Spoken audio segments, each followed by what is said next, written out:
आखिरी कॉल और सब खत्म। ये जो हादसा हुआ, इस हादसे से पहले हमने आपको बताया था एक आखिरी कॉल की थी पायलट ने एयर ट्रैफिक कंट्रोल को। आज इस बात का खुलासा हुआ है पायलट ने उस आखिरी फोन में क्या कहा था। आखिरी बार जब वो कॉकपिट में था तो क्या कह रहा था, अभी तस्वीर दिखाओ। पायलट कॉकपिट के अंदर था और कॉकपिट के अंदर क्या हो रहा था, पायलट क्या कह रहा था, सुनिए। थ्रस्ट नहीं मिल रहा, मेडे मेडे मेडे, थ्रस्ट नहीं मिल रहा, पावर कम हो रही है, प्लेन उठ नहीं रहा, अब नहीं बचेंगे। आइए आपको बताऊं आखिर पायलट क्या कह रहे हैं। अहमदाबाद में पायलट को खतरे का एहसास हो गया था, इसलिए विमान के टेक ऑफ करते ही उसने गुहार लगाई थी। पायलट सुमित ने एयर ट्रैफिक कंट्रोल को आपात संदेश भेजा। आपात संदेश मतलब एटीसी से हादसे से बचा लेने की गुहार लगाई थी। विमान के पायलट सुमित सबरवाल ने एटीसी को जो मैसेज भेजा था वो अब सामने आ गया है, जिसमें सुमित कह रहे हैं मेडे मेडे मेडे, थ्रस्ट नहीं मिल रहा, पावर कम हो रही है, प्लेन उठ नहीं रहा है, अब नहीं बचेंगे। आपको बताऊं जो बात सुमित कह रहे हैं ये वो क्या कहना चाह रहे थे। वो कह रहे हैं थ्रस्ट नहीं मिल रहा।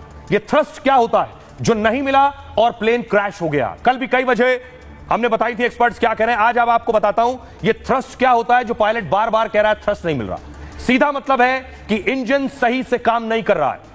अगर इंजन सही से काम करता तो थ्रस्ट की कोई दिक्कत नहीं होती। बोलचाल की भाषा में थ्रस्ट का मतलब होता है आवश्यकता अनुसार जोर लगाना।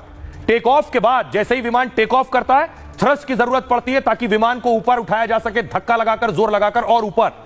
ठीक वैसे ही जैसे ड्राइविंग के दौरान ऊंचाई पर चढ़ने के लिए कार में 1 नंबर गियर लगाते हैं। पायलट का कहना है थ्रस्ट नहीं मिल रहा मतलब इंजन को ताकत नहीं मिल रही है। यही वजह है कि टेक ऑफ के बाद विमान ऊपर उठने की बजाय नीचे आ गया और इसी दौरान पायलट सुमित सबरवाल ने एटीसी को इमरजेंसी कॉल दिया। हालांकि सबरवाल को एहसास हो गया था कि अब कुछ नहीं हो सकता है, फिर भी उन्होंने आखिरी कोशिश की और मेडे मेडे कॉल किया। दरअसल फ्लाइट के दौरान मेडे मेडे एक इमरजेंसी कॉल होती है, कल भी मैंने आपको बताया, जिसका मतलब होता है कि विमान में बैठे यात्री गंभीर खतरे में हैं। और यहां भी पायलट सुमित ने 3 बार मेडे मेडे बोला था। इमरजेंसी में 3 बार अगर मेडे बोले यह जरूरी माना जाता है और जिसके बाद पायलट तक पहुंचने की फौरन कोशिश की जाती है। एटीसी ने कॉल रिसीव तो किया लेकिन कुछ करने की स्थिति में नहीं था, क्योंकि टेक ऑफ के बाद वक्त काफी कम था, चंद सेकंड्स में सब कुछ हो गया। अगर विमान ऊंचाई हासिल कर लेता तो पायलट के पास वक्त होता कुछ और करने का। दूसरी तस्वीर मैं आपको दिखाऊं, दूसरी एजेंसी है एनएसजी। कल मैंने आपको बताया था एनएसजी की टीम पहुंची थी सबूत जुटाने के लिए, तो लगभग 1-2 नहीं, आधा दर्जन से ज्यादा एजेंसियां इस हादसे की जांच कर रही हैं और 3 महीने में जांच की रिपोर्ट आने की संभावना है। विमान हादसे में मृतकों की संख्या 275 हो गई।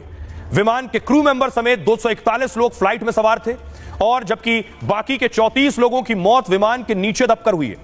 इनमें 5 बीजे मेडिकल कॉलेज और हॉस्पिटल के डॉक्टर भी हैं। बोइंग ड्रीमलाइनर विमान में ऐसा हादसा पहली बार हुआ है। विमान के इंजन को लेकर भी पहले ऐसी कोई आशंका नहीं थी, क्योंकि विमान पेरिस से दिल्ली होते हुए अहमदाबाद पहुंचा था। अहमदाबाद से ब्रिटेन के लंदन के लिए टेक ऑफ किया, अहमदाबाद से ब्रिटेन, और फिर उसके बाद ऐसे में हादसे की जांच के सारे पहलुओं को देखा जा रहा है। इसलिए कई एजेंसियों को इसकी जांच में लगाया गया है। हादसे की जांच के लिए 3 महीने का वक्त रखा गया है। सबसे पहले डीजीसीए, नागरिक उड्डयन मंत्रालय के तहत आता है ये। डीजीसीए विमान दुर्घटना की जांच पर सीधी नजर रख रहा है, जिसे director general of civil aviation भी कहते हैं।